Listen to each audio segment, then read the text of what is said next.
میرا نام نیلوفر ہے، لیکن آپ کو یہ جان کر حیرت ہوگی کہ میرا کام اور میری روزی روٹی کا ذریعہ مردوں کو غسل دینا تھا۔ یہ سب سے عجیب نوکری ہے جو کوئی بھی عورت کر سکتی ہے، اور یہ سب مجھے کیسے ملا، یہ بڑی دلچسپ کہانی ہے۔ مختصراً آپ کو بتا دوں کہ یہ ہمارا خاندانی پیشہ ہے، کوئی بھی یہ کام اپنی مرضی سے نہیں کرتا۔ میری دادی پردادی کے زمانے سے ہمارا خاندان یہ کام کرتا آیا تھا۔ اب میری کوئی بہن نہیں تھی، میں اکلوتی بیٹی تھی، اس وجہ سے اماں نے مجھے چھوٹی سی عمر میں یہ کام سکھا دیا تھا تاکہ مجھے یہ ہنر کبھی بھول نہ جائے۔ میری اماں بھی مردوں کو ہی غسل دیا کرتی تھیں۔ اماں کی وفات کے بعد یہ کام میرے ذمے آ گیا تھا۔ ہمارے گھر میں جو بھی آتا وہ مجھے ہی لے کر جاتا تھا، کیونکہ گھر میں باقی سب مرد تھے، تو میں عورتوں کو غسل دینے کے لیے اکثر اکیلی جایا کرتی تھی۔ ایسے میں لوگ یہ پسند نہ کرتے تھے کہ میرے ساتھ کوئی مرد ہو۔ ویسے بھی ایسے موقعوں پر کون کسی سے کیا پوچھے گا؟ گاؤں میں سب لوگ ایک دوسرے کی جان پہچان رکھتے تھے، اس لیے میں بلا جھجک کہیں بھی آ جایا کرتی تھی۔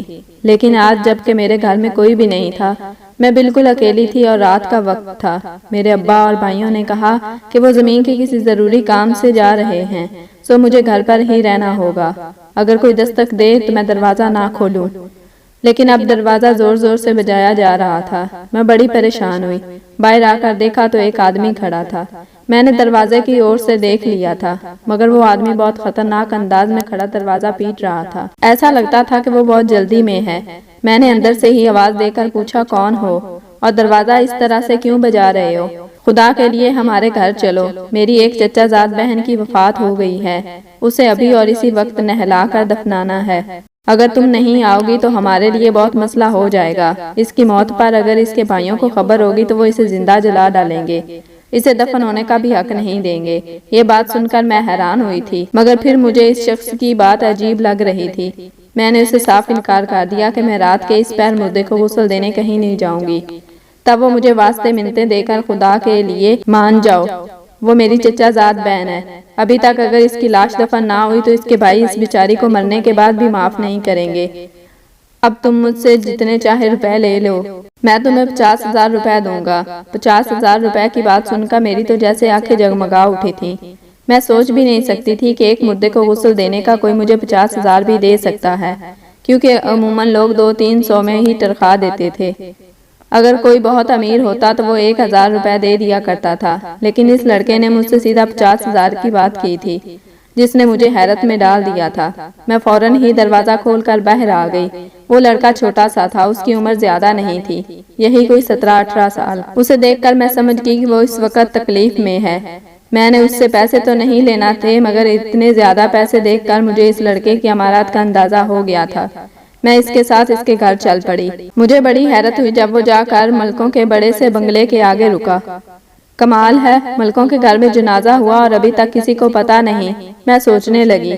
تب مجھ سے وہ لڑکا کہنے لگا، بیوی تم کو خدا کا واسطہ تم جو بھی دیکھو بس خاموش رہنا، اور میری چچا زاد بہن ہے، اس پر کوئی آنچ نہیں آنی چاہیے، ایسا نہ ہو کہ لوگ اس کے بارے میں باتیں کریں۔ تم بھی غسل دینا اور باہر آ جانا، کسی نے کچھ پوچھا تو تم کچھ مت بتانا، کیونکہ میری چچا زاد بہن کے بارے میں لوگوں نے عجیب و غریب باتیں مشہور کر رکھی تھیں۔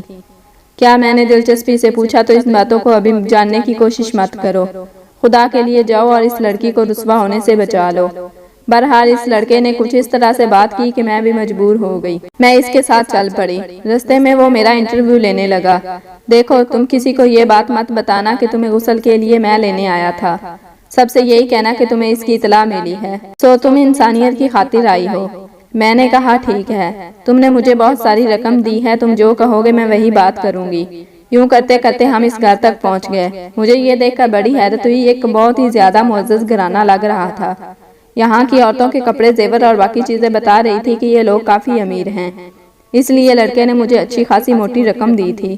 مجھے دیکھتے ہی وہ لڑکا میرے پاس آیا اور کہنے لگا، اماں جی یہ غسل دینے والی ہے، اسے لے جائیں، بعد میں کوئی غسل والی نہیں ملے گی۔ لڑکے نے یہ کہہ کر مجھے ایک بڑی عورت کے حوالے کر دیا۔ وہ مجھے غسل خانے کی طرف لے گئی۔ غسل خانہ کیا تھا؟ ایک گھاٹ سا بنا ہوا تھا جہاں میت کو رکھا گیا تھا۔ میت کو دیکھتے ہی میری تو روح کانپ گئی۔ یہ ایک نوجوان عورت کی میت تھی، جسے مرے ہوئے شاید ابھی 1 گھنٹہ ہی ہوا تھا۔ میں نے باقی عورتوں کو باہر بھیج دیا، کیونکہ لڑکے نے ہدایت یہی کی تھی کہ میں غسل اکیلے ہی دوں، اور سب عورتوں سے بھی یہی کہوں کہ تم لوگ باہر چلی جاؤ۔ یہ غسل دینے کے تقاضے ہیں۔ تھوڑی دیر کے بعد عورتیں باہر چلی گئیں۔ میں نے مردے کو پاک کرنے کے لیے گرم پانی کا استعمال کرنا شروع کیا۔ یہ تقریباً ابلتا ہوا پانی تھا۔ عموماً مردوں کو گرم یا ٹھنڈے سے کوئی فرق نہیں پڑتا تھا، مگر جیسے ہی میں نے مردے پر گرم پانی ڈالا وہ عورت اچھل پڑی۔ میں تو یہ دیکھ کر ہکا بکا رہ گئی۔ مردے کا جاگ جانا یا حرکت کرنا انسان کے لیے سب سے زیادہ خوف زدہ ہوتا ہے۔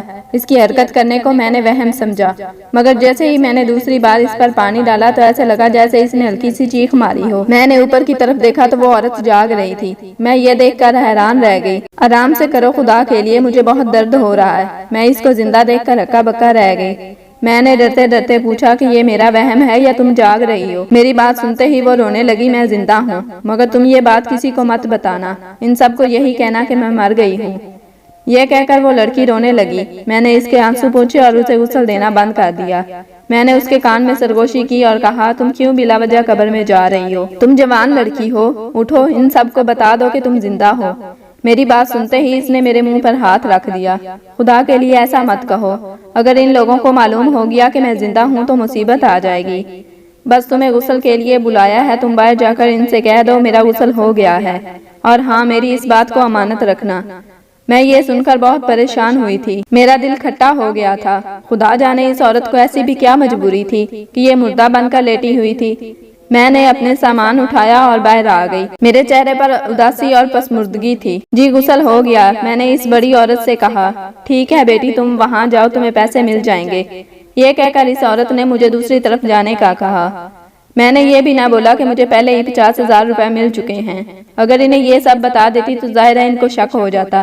میں نے ان سے بھی 500 روپے لیے اور وہاں سے نکل گئی۔ یہ بڑا بڑا گھر تھا جہاں پر عورتیں گھوم پھر رہی تھیں۔ یوں کہہ لیں کہ سب نے بڑکیلے کپڑے پہن رکھے تھے، جیسے کسی کی شادی ہو رہی ہو۔ مجھے بڑی حیرت ہو رہی تھی کہ اگر یہاں پہ فوتگی ہوئی تھی تو پھر ان سب نے اتنے چمکیلے کپڑے کیوں پہن رکھے تھے؟ شاید وہ لڑکا مجھے پھانسنا چاہتا تھا۔ اس نے مجھے کہا تھا کہ میں کسی کو اس بارے میں نہ بتاؤں کہ مردے کو میں نے غسل دیا ہے اور کیوں دیا ہے۔ لڑکا مجھے چپ چاپ میرے گھر چھوڑ دیا، مگر میرے دل و دماغ میں وہی بات رہی، وہی منظرنامہ گھوم رہا تھا۔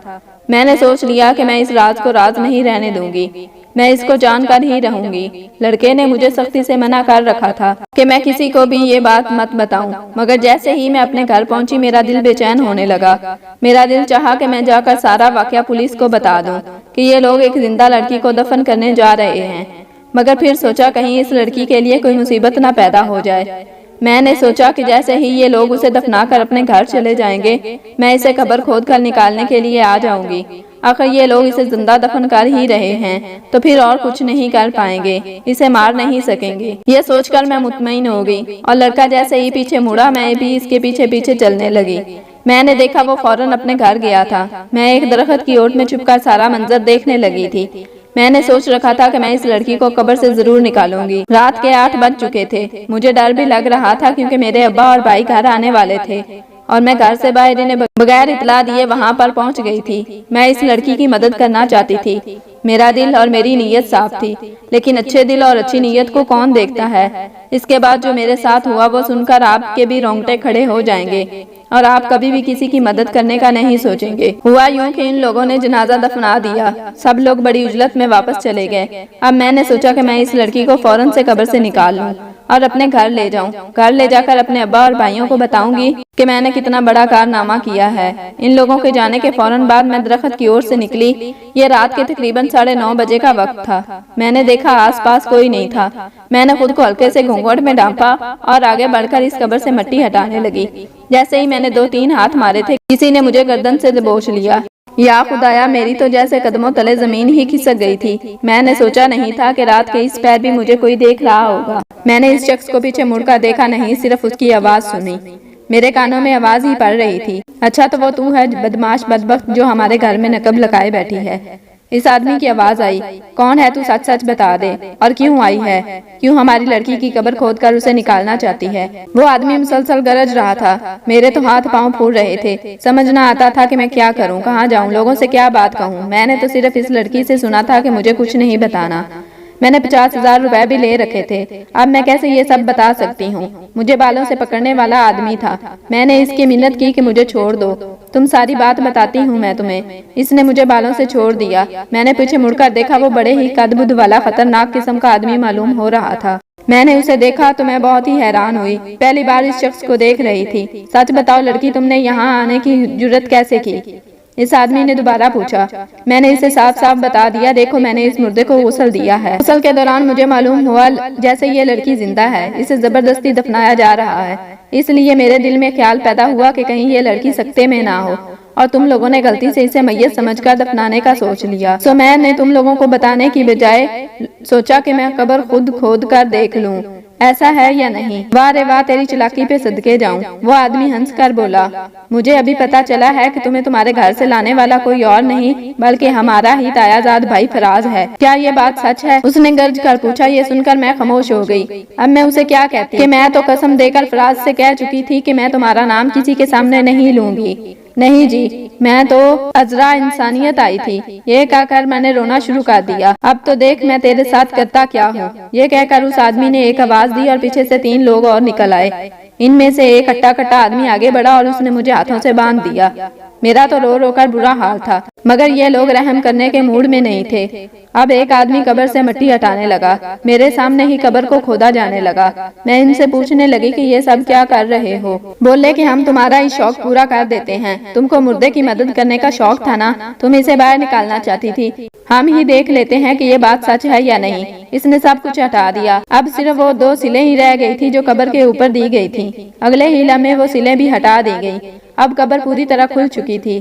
اس آدمی نے مجھے ایک چھوٹی سی ٹیوب نما کوئی چیز دیتے ہوئے کہا، اترو قبر میں اور یہ مردے کی ناک کے آگے رکھو۔ یہ کہہ کر اس شخص نے جب وہ ٹیوب سی دی تو میں حیران رہ گئی۔ وہ بہت ہی عجیب سی شے تھی، مگر ان لوگوں کی وجہ سے میں مجبور تھی، ہل بھی نہیں سکتی تھی۔ میں فوراً قبر میں اتر گئی اور مردے کی ناک کے آگے میں نے وہی ٹیوب رکھی۔ ابھی چند سیکنڈ ہی گزرے تھے کہ مردے نے زبردست چھینک ماری اور وہ لڑکی اٹھ کر بیٹھ گئی۔ ہاں سامیہ، تو نے ہم سب سے دھوکا کیا، ہم تو تجھے مردہ سمجھ بیٹھے تھے۔ ان میں سے ایک شخص نے بولا۔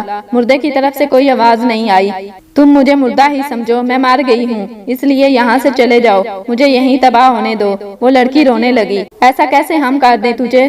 تو نے ہم سب کو دھوکا دیا، تجھے اس سب کی سزا تو ضرور ملے گی۔ تم مری نہیں، تو نے مرنے کا ناٹک کیا۔ ایک لڑکا غصے سے بولا، میں نے ناٹک نہیں کیا، میں سچ مچ اس دنیا سے جانا چاہتی ہوں، نہیں رہنا چاہتی تم لوگوں کے ساتھ۔ وہ لڑکی چیخنے لگی، چلو اس کا تو فیصلہ گھر جا کر ہی ہوگا، فی الحال یہ چادر اوڑھ لو جو میں نے تمہیں دی ہے اور گھر چلو۔ یہ کہہ کر اس آدمی نے ایک چادر قبر میں پھینک دی۔ میں حیران تھی کہ یہ سب ہو کیا رہا ہے۔ میرا تو دل چاہتا تھا کہ میں وہاں سے بھاگ جاؤں، مگر ان لوگوں نے مجھے بھی ہتھ کڑی لگا رکھی تھی۔ اور تم، اس شخص نے میری طرف دیکھتے ہوئے کہا، تم نے تو ہمیں ابھی بھی پوری بات نہیں بتائی، ورنہ ہم تم کو چھوڑ دیں گے۔ یہ کہہ کر ان لوگوں نے مجھے بھی گھسیٹنا شروع کر دیا۔ مجھے بھی اس لڑکی کے ساتھ گھر میں لے گئے تھے، جہاں ہمارے جاتے ہی کوہرام مچ گیا۔ سب عورتوں کو پتا چل گیا کہ میت پھر سے زندہ ہو گئی ہے، بلکہ وہ شروع سے مری ہی نہیں تھی، اس نے مرنے کا ناٹک کیا تھا۔ یہ دیکھ کر سب عورتیں اس کمرے میں آ گئیں، جبکہ مجھے ان لوگوں سے مسلسل باندھے رکھا تھا۔ میں نے رو رو کر نیم پاگل ہو چکی تھی۔ تبھی میں نے سوچا کہ میں ان سب لوگوں کو وہ حقیقت بتا دوں جو مجھے اس فراز نے چھپانے کو کہی تھی، کیونکہ اسی کے خاندان نے مجھے گرفتار کر کے مجھ سے مختلف باتیں شروع کر دی تھیں، اور اگر میں انہیں یہ نہ بتاتی تو اس 50,000 روپے کا کیا کرتی؟ یہ لوگ تو میری جان کے دشمن بن گئے تھے۔ میں نے وہ ساری کی ساری بات اس بڑے شخص کو بتا دی جس نے مجھے پکڑ کر یہاں لایا تھا۔ میں نے کہا، میرا اور کوئی قصور نہیں اور نہ ہی میں تمہاری اس لڑکی کو جانتی ہوں، مجھے وہ لڑکا لے آیا تھا، اس نے مجھے 50,000 روپے دیے تو میں لالچ میں آ گئی۔ پھر جب میں نے گرم پانی ڈالا تو وہ تڑپنے لگی، تبھی مجھے احساس ہوا کہ وہ زندہ ہے، مگر اس نے مجھے منت کی کہ یہ بات یہاں کسی کو مت کروں، ورنہ اس کے لیے مصیبت ہو جائے گی۔ سوچا کہ وہ مشکل میں ہوگی، تبھی اس کی مدد کرنے کے لیے قبر تک آ گئی تھی، مگر خدا کے لیے مجھے چھوڑ دو، میرے ابا اور بھائی بہت ناراض ہوں گے اگر میں گھر نہیں گئی تو۔ ان لوگوں نے مجھ پر اعتبار کیا، میں تو یہاں غسل خانے کا کہہ کر ان کو ٹال دوں گی، لیکن اب بہت دیر ہو گئی ہے، وہ کہیں گے کہ غسل میں اتنی دیر نہیں لگتی۔ وہ مجھے سب آنکھیں دکھانے لگے، بولے کہ میں ان کو حقیقت بتا دوں، مگر میں کیا ہی حقیقت بتاتی۔ پھر میں نے منت سماجت کی تو یہ لوگ مجھے رہا کرنے پر آمادہ ہو گئے، بولے کہ اب تم گھر چلی جاؤ، مگر وہاں جا کر یہ بات کسی کو مت بتانا، گاؤں میں ہم لوگ بدنام ہو جائیں گے۔ میں نے کہا، آپ بے فکر رہیں، میں کسی کو یہ بات نہیں بتاؤں گی۔ ان لوگوں کی قید سے رہائی کے بعد جیسے ہی میں نے باہر قدم رکھا پورے گھر میں ایک بار پھر شور پڑ گیا تھا۔ کسی نے مجھے کہا کہ رک جا، تمہاری ضرورت پھر پڑ گئی ہے۔ میں بہت حیران ہوئی تھی کہ ایسا کیسے ہو سکتا ہے، ایک ہی گھر میں 2 جنازے ہوں اور وہ بھی ایک ہی وقت میں ہو جائیں، یہ کیا تماشا چل رہا ہے۔ میں رک گئی، مگر مجھے یہ جان کر بڑی حیرت ہوئی اس بار بھی جنازہ کسی اور کا نہیں، اسی لڑکی کا تھا۔ وہ سچ مچ مر گئی تھی۔ مجھے بتایا گیا کہ میں جا کر اسے غسل دے دوں۔ میں جیسے اس لڑکی کے قریب پہنچی میں نے دیکھا کہ اس کے ہاتھ نیلے پڑ رہے تھے، وہ اپنی جان تقریباً دے چکی تھی۔ آس پاس کی عورتیں منہ بنائے کھڑی تھیں، مجھے ان کی سنگ دلی پر حیرت ہو رہی تھی اور میں بہت زیادہ دکھی بھی ہو رہی تھی۔ اب تو مجھے اپنا آپ بھی بدقسمت لگنے لگا تھا جو میں اس گھر میں آ گئی۔ بہرحال میں نے ایک بار پھر اس مردے کو غسل دے دیا تھا۔ اب میری آنکھوں سے آنسو جاری تھے کیونکہ میں اسے دوبارہ غسل دے چکی تھی، مگر یہ مجھے بہت مشکوک اور عجیب سے لوگ لگ رہے تھے۔ مجھے غسل دینے کے بعد یاد آیا کہ گھر میں تو جانا تھا، کافی دیر ہو گئی ہے۔ وہی لڑکا فراز جو کہ مجھے چھوڑنے آیا تھا غمگین سا رو رو کر پاگل ہو رہا تھا، بولا کہ چلو میں تمہیں تمہارے گھر چھوڑ دیتا ہوں۔ میں نے کہا تم رہنے دو، میں چلی جاؤں گی۔ بولا کہ میں تمہیں لایا تھا، تم میری امانت ہو، مجھے تمہیں گھر بھی پہنچانا ہے۔ یہ کہہ کر اس نے مطمئن کر دیا۔ اب وہ مجھے چھوڑنے میرے گھر تک آنے لگا۔ راستے میں جو بات اس نے مجھے بتائی وہ میرا دل خون کے آنسو رونے لگا۔ میں سوچ بھی نہیں سکتی تھی کہ زندگی اس قدر ظالم بھی ہو سکتی ہے اور معاشرہ اس قدر خود غرض بھی ہو سکتا ہے۔ جیسے ہی میں گھر کے قریب پہنچی تو اس نے مجھے بتایا کہ یہ لڑکی جس نے مرنے کا ناٹک کیا تھا دراصل اس کی پرانی منگیتر ہے، مگر اب منگنی ٹوٹ چکی ہے۔ سو یہ لوگ اس کی شادی فراز سے نہیں کرنا چاہتے تھے بلکہ کسی اور کو بیاہنے کی سوچ رہے تھے، مگر لڑکی نے عین نکاح والے دن گھر والوں کو دھوکہ دے دیا۔ فراز کے کہنے پر اس نے مرنے کا ناٹک کیا، اپنی سانس بند کر لی۔ ان لوگوں کو لڑکا کہ لڑکی نے دکھ میں آ کر خودکشی کر لی ہے۔ تبھی یہ لوگ اس بات کو بھول بھال گئے، فراز سے بھی دشمنی کو ختم کر دیا اور اس کو دفنانے کی تیاری کرنے لگے۔ اگرچہ سبھی غمگین ہوئے تھے مگر بھائیوں کو کوئی غم نہیں تھا۔ فراز کا اور اس لڑکی کا یہی منصوبہ تھا کہ وہ بعد میں قبر سے اسے نکال لے گا اور لوگ ایک نئی دنیا بسائیں گے، مگر ایسا کچھ ہونے سے پہلے ہی لڑکی کے بھائیوں کو شک ہو گیا۔ انہوں نے مجھے بھی دیکھ لیا اور اس کا شک یقین میں بدل گیا، یہاں تک کہ یہ لوگ اس لڑکی کو اٹھا کر گھر لے گئے اور اسی کی زبردستی شادی کرنے لگے۔ ان کو اب بھی عبرت نہیں آئی تھی۔ لڑکی نے دل برداشتہ ہو کر دوبارہ زہر کا پیالہ پی لیا تھا۔ اب کی بار اس نے اصل میں زہر کا پیالہ پیا تھا، سو منٹوں میں ہی اس کی جان چلی گئی اور اب یہ لوگ اس کی اصل میت دفنانے کے لیے آئے ہیں۔ مجھے یہ سن کر زیادہ رونا آیا۔ میں سوچنے لگی کہ لوگ اتنے بھی خود غرض اور انا پرست ہوتے ہیں کہ دوسرے کی جان ہی لے لیں۔ خدا ایسے بہن بھائی اور ایسے رشتہ داروں سے سبھی کو بچائے۔